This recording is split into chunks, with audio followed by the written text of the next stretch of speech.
ખ્રિસ્તમાં વહેલા ભાઈ બહેનો, હું આપની સમક્ષ એક ખ્રિસ્ત પ્રભુની વાત કહેવા માગું છું કે પ્રભુ ઈસુએ મારા જીવનમાં કેટલું અદ્ભુત કામ કર્યું એ હું આપ સૌને જણાવવા માગું છું કે હું મારા જીવનમાં એટલું અદ્ભુત કામ કર્યું છે કે મારા શરીરમાં એટલી ભયંકર મોટી 8 વર્ષ પહેલાં એક ગાંઠ હતી અને એ ગાંઠ મેં કોઈની સમક્ષ એની વાત કરી નથી અને હું ને પ્રભુ જ ઈસુ એ 2 જણ જાણતા હતા અને આ મારું કાર્ય મેં પ્રભુને સોંપ્યું કે પ્રભુ તમે મને સાજાપણું આપજો અને આ વાત આપણા બંને દરમિયાન રહે એ હું તમને પ્રાર્થનાની વિનંતી કરું છું અને 8 વર્ષ સુધી પ્રભુએ મને સાચવી સંભાળી અને મને કોઈ પણ શરીરમાં તકલીફ ના થવા દીધી. યથાવત જનજીવન મારું જે ચાલુ હતું એ પ્રમાણે હું ચાલુ રહ્યું અને લોકોની મધ્યે રહી મારે જે કંઈ કાર્ય કરવાના હતા એ બધા સગડા પ્રભુ ઈસુએ પાર પાડ્યા. અને મારા મોટા દીકરાના ઘરે જ્યારે હું હતી ત્યારે એક રાત્રિએ અચાનક રાત્રે 4 વાગે મારી એક ગાંઠ તૂટી અને એ ગાંઠમાંથી એટલું બધું રક્ત વહી ગયું કે મારા ગાઉનનો આગળનો ભાગ આખો રક્તથી ભરાઈ ગયો અને પછી મને આંખ ખુલી ત્યારે મને એમ લાગ્યું કે આ તો પરસેવો થયો છે એટલે ભીનું થઈ ગયું છે એટલે મેં પછી લાઈટ કરીને જોયું કે આટલો બધો પરસેવો છે પણ ખરેખર એ પરસેવો નહોતો, એ લોહી હતું. અને પછી તે છતાંય પણ મારા મનમાં કોઈ પણ જાતનો ગભરાટ કે કોઈ પણ જાતનો ડર કે બીક નહોતા કેમ કે પ્રભુ ઈસુની હાજરી મારી સાથે હતી.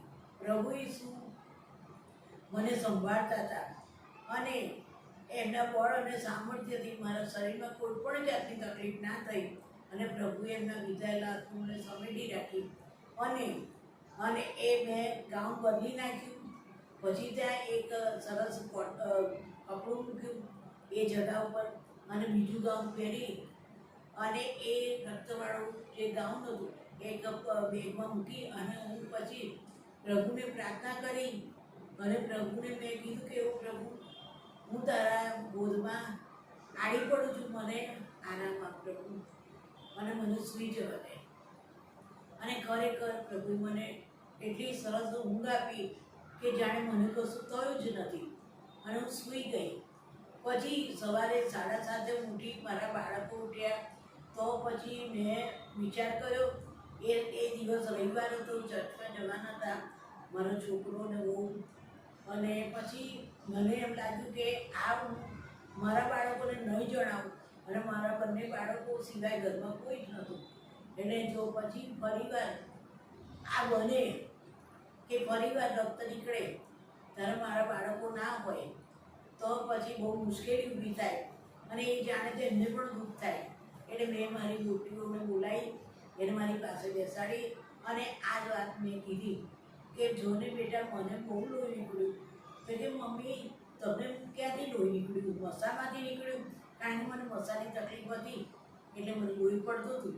અને આ વાત મેં મારા બાળકોને જણાવી જ નથી, ત્રણેયમાંથી એકેને, કારણ કે પ્રભુ ઈસુને મારા સિવાય બીજા કોઈ જાણે એ મને મંજૂર નહોતું એટલે મેં કોઈને પણ ના જણાવી.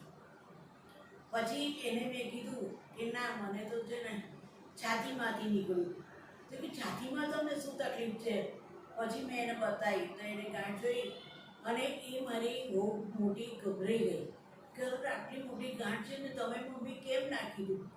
તો મેં કીધું એમાં શું થઈ ગયું? મેં કીધું મને એ ગાંઠથી કોઈ તકલીફ નથી એટલે મેં તમને ના જણાવ્યું અને મારો દીકરો પણ ગભરાઈ ગયો.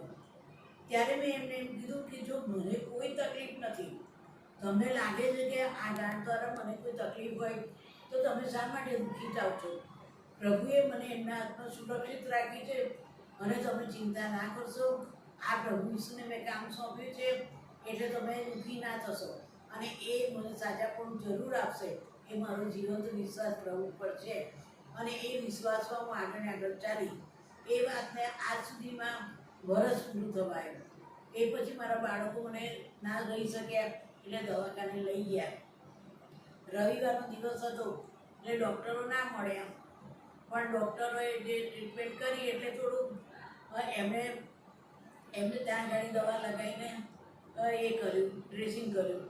પછી એ મારા બાળકોને બોલવા માંડે કે તમે આ ગાંઠ થઈ તો તમે ડૉક્ટરોને કેમ ના કીધું, કે બાને દવાખાને કેમ ના લાયા? પછી મેં ડૉક્ટરને કીધું, સાહેબ એમને કશું ના કહેશો, કારણ કે મેં મારા બાળકોને જણાવ્યું જ નહોતું. તો કે બા તમે કેમ ના જણાવ્યું?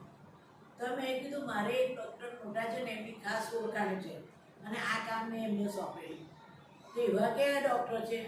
ત્યારે મેં પ્રભુ ઈસુનું નામ લીધું કે આ જગતના સ્વામી પ્રભુ ઈસુ એ સૌથી મોટા ડૉક્ટર છે કે જેણે આપણે જગતમાં મોકલ્યા અને જેણે મોકલ્યા છે અને જેના દ્વારા કે ગમે તે દ્વારા આ દુઃખ મારા શરીરમાં આવ્યું છે એને દૂર કરનાર સમર્થ દેવ પ્રભુ ઈસુ છે.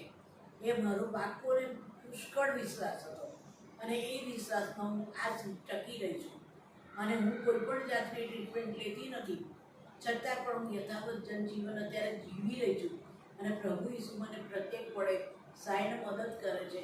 ત્યારે હું જેને પણ કેન્સર છે અને આ બીમારીથી ડરે છે અને જગતના ડૉક્ટરો કે મેડિસન કે કોઈ પણ વાના ઉપર ભરોસો રાખે છે, એના કરતાં સર્વપ્રથમ જો પ્રભુને આ કામ સોંપે કે પ્રભુ તું મારું આ દુઃખ છે એ હું તને સોંપું છું અને તું જ મને સાજાપણું આપી શકે છે, કારણ કે આ જગતનો સૌથી મોટો ડૉક્ટર પ્રભુ ઈસુ છે અને સાજાપણું પણ એમના હાથમાં જ છે અને એ સાજાપણું આપીને જ રહેશે.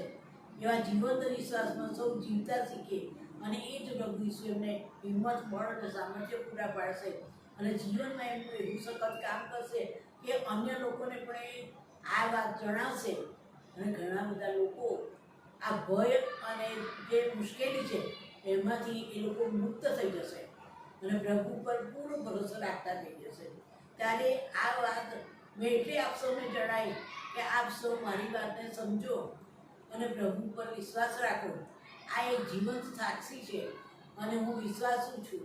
આજે આટલા વર્ષો થઈ ગયા, 8 વર્ષ થયા અને આ 9મું વર્ષ પણ પૂરું થવા આવ્યું, છતાંય મારા શરીરમાં કોઈ પણ જાતની હજુ તકલીફ થઈ નથી. હું હરું છું, ભરું છું, ખાઉં છું, પીઉં છું અને રાબેતા મુજબનું જીવન જીવી રહી છું. એ મારા ઉપર તમે બોધ લો કે પ્રભુ ઈસુએ આમના જીવનમાં કેટલું સખત કામ કર્યું છે.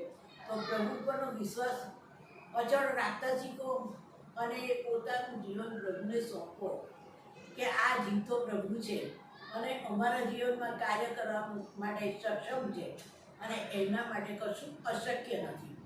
એવો શક્યવાળું કે આપણા જીવનમાં સઘળું શક્ય બનાવનાર પ્રભુ છે અને સઘળું પૂરું પાડનાર પણ એ જીવતો દેવ છે. આ રીતે જો વિશ્વાસ કરશો તો તમારી દરેક પ્રશ્નો કે દરેક મુશ્કેલીઓ કે રોગો, કોઈ પણ જાતની પરિસ્થિતિ હોય વિકટ કે સામાન્ય, પણ બધામાંથી તમે બહાર નીકળી શકો છો.